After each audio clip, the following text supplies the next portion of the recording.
Hi friends, मैं परिंदर खारी। Friends, आज की हमारी गेम अंशुल वर्मा जी की एक वीडियो रिक्वेस्ट की है। उन्होंने सन 1980 के गेम के ऊपर वीडियो बनाने के लिए कहा था। लेस नोन प्लेयर है गुस्तावो माहिया वर्सेस मैगवेल। तो चलिए शुरू करते हैं। यहाँ गुस्तावो ने गेम की शुरुआत की E4 के साथ, तो मैगवेल ने यहाँ C5 सिसिलियन डिफेंस से शुरू किया। Knight F3, D6, D4, C takes D4, knight takes D4, knight F6, तो नाइट C3, देन हुआ A6 सिसिलियन नेज़रॉफ वेरिएशन यहाँ खेला गया है। देन हुआ बिशप G5, तो A6 ऑब्वियस मूव है। देन हुआ F4, देन क्वीन गई B6 स्क्वायर पर। क्वीन के B6 स्क्वायर पर आने के बाद काफी हद तक प्रॉब्लम्स होती हैं यहाँ व्हाइट को शॉर्ट साइड कैसल करने में, क्योंकि इस तरह के कुछ पोटेंशियल चांसेस बनते हैं।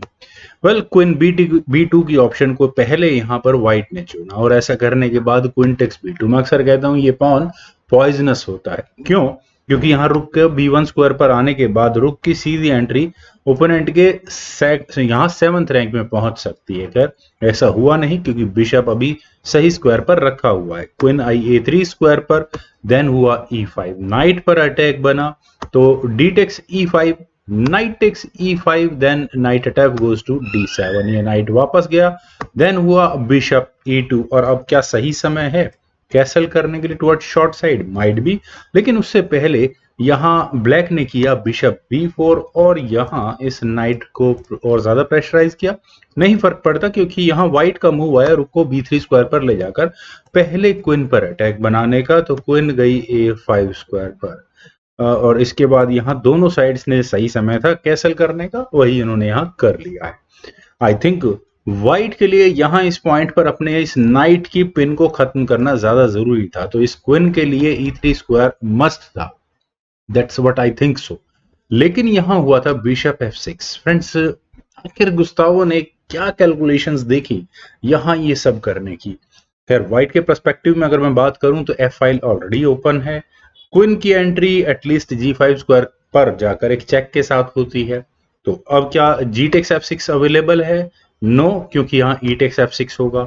और अगले मूव में क्या थ्रेट व्हाइट अब यहाँ दे रहा होगा? अपनी क्वीन को H6 स्क्वायर पर ले जाकर अगले मूव में चेकमेट करने की। तो इस पॉइंट पर ब्लैक को करना ही होगा किंग H8। तो उसके बाद अब यहाँ बिशप D3 स्क्वायर पर ले जाकर एक डेडली अटैक आराम से व्हाइट यहाँ बना सकता है। तो काफी कॉम्प्लिकेशन थी यहाँ मैगवेल के लिए। उन्होंने यहाँ किया knight takes F6, E takes F6, और ऑब्वियस है यहाँ ये G पॉन भी आगे पुश नहीं हो सकता, अदरवाइज अगले मूव में वही डेडली चेकमेट की थ्रेट है। तो ब्लैक ने यहाँ डिसाइड किया कि वो अपने रुक को D8 स्क्वायर पर लेकर जाएंगे। देन हुआ F टेक्स G7। काफी क्वेश्चनेबल मूव है, क्योंकि ऐसा करने के बाद डायरेक्टली ब्लैक को मौका मिला रुक टेक्स D4 करने का। ये नाइट फ्री में है, क्योंकि व्हाइट यहाँ क्वीन टेक्स D4 की ऑप्शन ऑप्ट ही नहीं कर सकता, जस्ट बिकॉज ब्लैक यहाँ सबसे पहले बिशप को C5 स्क्वायर पर ले जाकर इस क्वीन को ही पिन कर चुका होगा। तो ये नाइट व्हाइट के हाथों से निकल चुका है। यहाँ गुस्तावो ने किया क्वीन H6, और फ्रेंड्स क्वीन के H6 स्क्वायर पर आने के बाद क्या गेम प्लान हो सकता है? बिशप मुझे नहीं लगता कि इस D3 स्क्वायर पर आ सकता है। ऑलरेडी ये नाइट अंडर थ्रेट पहले से ही चल रहा है। और क्या किया जाए? क्या ये बिशप इस H5 स्क्वायर पर आकर कुछ गेम बना सकता है? बहुत लंबी कहानी है। उससे पहले यहाँ क्वीन को E5 स्क्वायर पर ब्लैक ने लिया, और क्वीन को E5 स्क्वायर पर आखिर ब्लैक ने लिया किस रीजन से? सिंपली ये जो थ्रेट आई हुई है यहाँ इस G7 पॉन के रूप में व्हाइट की तरफ से, उसको एलिमिनेट करना ज्यादा जरूरी है। लेकिन फ्रेंड्स, यहाँ गुस्तावो ने एक और अजीबोगरीब मूव खेला।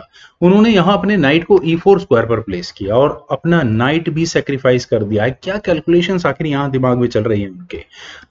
एटलीस्ट इस पॉइंट पर, चूंकि अब ये रुक फ्री हो चुका है इस G3 स्क्वायर पर आने के लिए, तो कम से कम यहाँ क्वीन टेक्स G7 नहीं हो सकता, अदरवाइज रुक G3 होगा and that's it. Knight sorry queen यहाँ ब्लैक को गंवानी होगी। तो दूसरी ऑप्शन ऑप्ट करते हैं। What about this rook takes E4? Free knight है, ठीक है। नाइट के बाद डायरेक्टली यहाँ इस बिशप पर भी अटैक बनता है, तो यहाँ से इस गेम को थोड़ा सा आगे बढ़ाते हैं। यहाँ अब व्हाइट करेगा तो करेगा क्या? रुक को G3 स्क्वायर पर लेकर जाएगा, और उसके बाद क्या गेम प्लान्स बन सकते हैं काफी हद तक समझ में आता है। जैसे मान लिया जाए कि रुक टेक्स E2 की ऑप्शन ब्लैक अगर ऑप्ट करता है, तो क्वीन टेक्स H7 चेक यहाँ व्हाइट कर सकता है, simply because of king takes H7। Then G8 equals queen with check, queen promote हो चुकी होगी। किंग जब H6 स्क्वायर पर जाएगा तो उसके बाद होगा रुक H3 चेक, और इस चेक मेट ऑलमोस्ट से बचने के लिए क्वीन बीच में लगानी होगी, लेकिन इतनी देर में अब रुक F6 चेक और यहाँ मेट होगी। तो इस गेम को गुस्तावो ने वाकई में चेकमेट के बहुत नजदीक पहुंचा दिया है अपने 2 पीसेस सेक्रीफाइस करके। लेकिन अब क्वेश्चन ये है कि ब्लैक यहाँ इस नाइट सेक्रीफाइस को किस तरह से एक्सेप्ट करे। यहाँ मैगवेल ने क्वीन टेक C4 किया। क्वीन टेक C4 होने के बाद हुआ बिशप H5, और वही मूव जिसके बारे में अभी थोड़ी देर में पहले कह रहा था।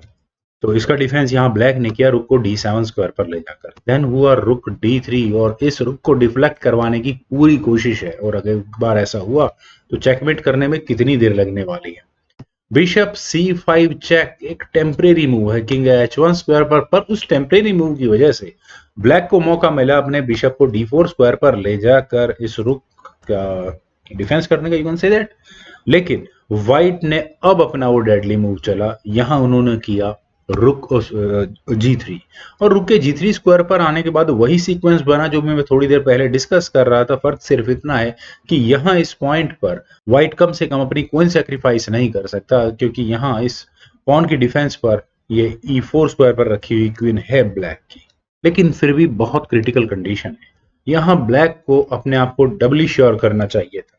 यहाँ बेस्ट मूव ब्लैक के लिए जो निकल कर आता है वो है बिशप का F2 स्क्वायर पर जाना, क्योंकि यहाँ से जो भी सारा फोकस बना हुआ है व्हाइट का वो इस F7 या H7 स्क्वायर पर ही बना हुआ है। तो अब यहाँ व्हाइट करेगा तो करेगा क्या? व्हाइट यहाँ करेगा क्वीन F6, नाइट C6। चलिए एक मूव ब्लैक के लिए चल भी देते हैं। इसके बाद हो सकता है queen takes F7 check, rook takes F7, bishop takes F7 check, king takes F7, then G8 equals queen with check, king E7 square पर जाएगा, देन रुक G7 check, king D6 square पर जाएगा, वही एक मात्र स्क्वायर बचा हुआ है, क्वीन F8 चेक। कुछ रिपीटेड चेक्स के बाद भी यहाँ पर मेरा ऐसा मानना है कि ब्लैक के लिए कुछ एस्केपिंग स्क्वायर्स थे अगर इस तरह से ये गेम आगे बढ़ती। लेकिन जब ब्लैक ने अपने नाइट को बाहर निकालने के लिए डिसाइड किया C6 स्क्वायर पर, तो यहाँ गेम में प्रॉब्लम आ गई। क्यों? क्योंकि व्हाइट ने एक और डेडली मूव चला, उन्होंने यहाँ अपने बिशप को G6 स्क्वायर पर ले जाकर लगभग रेजिग्नेशन सिचुएशन ला दी है मिगवेल के लिए, क्योंकि दो ऑप्शंस H टेक्स G6 नहीं हो सकता, otherwise rook F8 check and that's checkmate. दूसरी ऑप्शन H टेक्स G6 ये भी नहीं हो सकता बिकॉज क्वीन H8 चेक और यहाँ ये मेट। तो व्हाइट ने जो भी मूव चला उससे हम कह सकते हैं कि यहाँ ब्लैक की एक क्वीन ट्रैप हो गई है। फाइनली यहाँ ब्लैक को करना ही पड़ा queen takes G6, rook takes G6, then night आया E7 स्क्वायर पर, रुक पर अटैक बना, और फिर मैं यही कहूंगा कि अब इस गेम में बहुत ज्यादा दम नहीं बचा है। यहाँ पर रुक सेक्रीफाइस को व्हाइट ने अंजाम दिया, उन्होंने यहाँ किया रुक टेक्स F7, और अगले मूव में मैं कह सकता हूँ चेकमेट की थ्रेट यहाँ पर आती है। किंग टेक्स F7 यहाँ पर करना ही पड़ा ब्लैक को, देन हुआ G8 equals queen with a check. अब आप कह सकते हैं कि यार नाइट इस नई नवेली क्वीन को ले लेगा, लेकिन फाइनल मूव था यहाँ पर गुस्तावो माहिया का क्वीन टेक्स H7, और यहाँ इस मूव के बाद मैगवेल क्विंटेरस ने रिजाइन कर दिया। और रेजिग्नेशन का रीजन चलिए बताता हूँ। एक बार के लिए बिशप बीच में लगा देते हैं, लेकिन लगने के बाद क्या होगा, क्वीन टेक्स G7 चेक होगा, किंग E8 स्क्वायर पर ही जाएगा, देन होगा queen takes G8 check, king E7 square पर जाएगा, और लास्ट मूव आएगा यहाँ पर व्हाइट का रुक टेक्स E6 चेक, और यहाँ एक शानदार चेकमेट होगी।